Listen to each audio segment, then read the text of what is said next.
Hello friends, hi everyone, कैसे हैं आप सब? आई होप आप सब बिल्कुल ठीक होंगे। So friends, welcome back to my class Jyoti Gupta English teacher. मैं ज्योति गुप्ता हूँ एंड मैं इस वीडियो को लेकर आई हूँ कि आपको स्पेलिंग के कुछ रूल्स एंड रेगुलेशंस में बताऊँ। तो फ्रेंड्स, आज हम डिस्कस करने वाले हैं स्पेलिंग के बारे में। स्पेलिंग की हिंदी होती है बर्तनी, और आप सब जानते हैं इस बात को कि इंग्लिश में स्पेलिंग को याद करना, लर्न करना कितना ही डिफ़िकल्ट होता है हम सब के लिए, हमारे लिए भी और आपके लिए भी।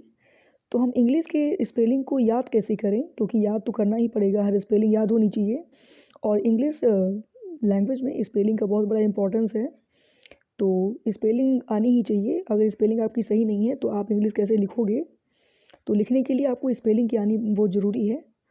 तो चलिए हम जानते हैं कि स्पेलिंग के भी कुछ रूल्स होते हैं कि किस शब्द में कैसी स्पेलिंग होनी चाहिए। एंड तो स्पेलिंग के कौन कौन से रूल्स हैं, आज हम स्पेलिंग के रूल्स को डिस्कस करने वाले हैं।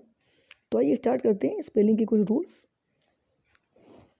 तो देखिए, ये बुक है, ये ग्रामर की बुक है, बहुत ही जूनियर क्लास की बुक है फ्रेंड्स, बट ये ग्रामर की बुक है एंड स्पेलिंग के रूल्स यहाँ पे दिए गए हैं। तो मुझे लगा कि मुझे आप लोगों से शेयर करना चाहिए ये रूल्स एंड रेगुलेशन स्पेलिंग से रिलेटेड, जिससे आपको भी जानकारी हो जाए कि स्पेलिंग के कुछ रूल्स होते हैं, जिससे हमारी स्पेलिंग में कुछ मिस्टेक हो रही हो तो वो मिस्टेक ना हो अब आज के बाद में, ये नियम जानने के बाद।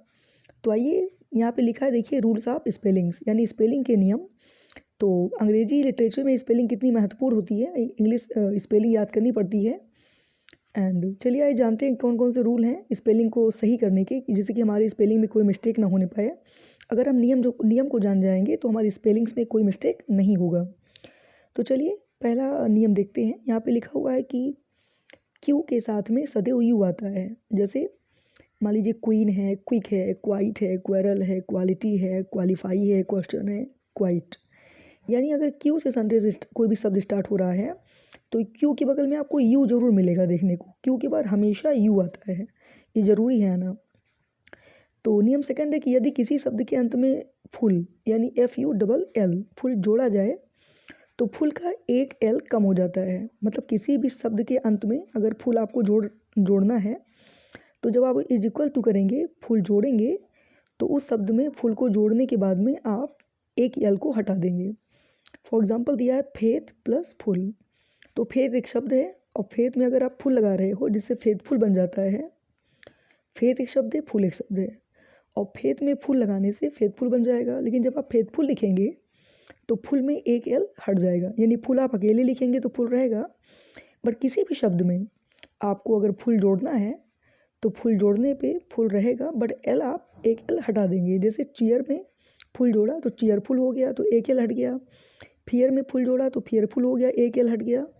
हेल्प में फुल जोड़ा तो एक एल हट गया, हेल्पफुल हो गया।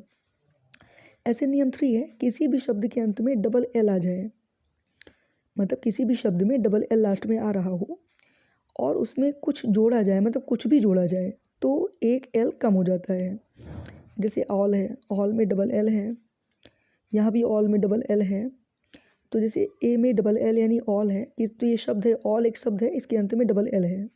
और अगर इसमें मोस्ट आप जोड़ रहे हो, मतलब कुछ भी आप जोड़ो, तो मोस्ट हम जोड़ रहे हैं, तो ऑल में मोस्ट जोड़ेंगे तो एक एल हट जाएगा तो लिखेंगे ऑलमोस्ट। ऐसे ही ऑल रेडी, तो ऑल में अगर हम रेडी जोड़ें तो क्या हो जाएगा, एक एल ऑल का हट जाएगा। ऐसे स्किल में फुल जोड़ते हैं तो स्किल में भी डबल एल है, तो फुल जोड़ने पे फुल का तो एल हटेगा ही, स्किल का भी एक एल हट जाएगा। एंड ऐसे ही आपका लिखा है वेलकम, बेल में डबल एल है, तो कम, जब बेल में कम जोड़ेंगे तो बेल में एक एल हट जाएगा तो वेलकम। वेलफेयर में भी बेल में डबल एल है, फेयर जोड़ेंगे तो एक एल हट जाएगा। ऐसे बिलफुल, बिल में डबल एल है, बिल में फुल जोड़ेंगे तो एक एल हट जाएगा। लेकिन कुछ एक्सेप्शन भी होते हैं और एक्सेप्शन को याद करना पड़ता है। जैसे बेल में बीइंग, कभी भी बेल में बीइंग जोड़ना हो तो कभी भी ना डबल एल हटेगा ना कुछ हटेगा, तो बेल बीइंग को बेल बीइंग ही लिख देंगे। चौथा नियम है कि यदि वेल या बिल किसी शब्द के अंत में जोड़ा जाए तो वेल या बिल का एक एल कम हो जाता है, कम नहीं होगा। मतलब अगर यदि बेल या बिल किसी भी शब्द के अंत में जोड़ा जाता है तो चाहे बेल हो चाहे बिल हो, किसी का भी एक भी एल कम नहीं होगा। जैसे बेल किसी शब्द के लास्ट में जोड़ा जा रहा है, जैसे फेयर एक शब्द है जिसमें बेल जोड़ रहे हैं हम, तो इसको प्लस करेंगे तो इसमें कुछ भी एल नहीं हटाएंगे, यानी बिल और बेल अगर किसी भी शब्द के लास्ट में हम जोड़ते हैं तो उस शब्द को कंप्लीट होने पर उसमें कभी भी कोई चेंज नहीं होगा। नेक्स्ट है कि यदि किसी शब्द के अंत में वाई हो तो उस शब्द से फुल जोड़ते समय वाई को आई में बदलते हैं। तो सिंपल सी बात है, एंड फुल का एक एल कम हो जाता है।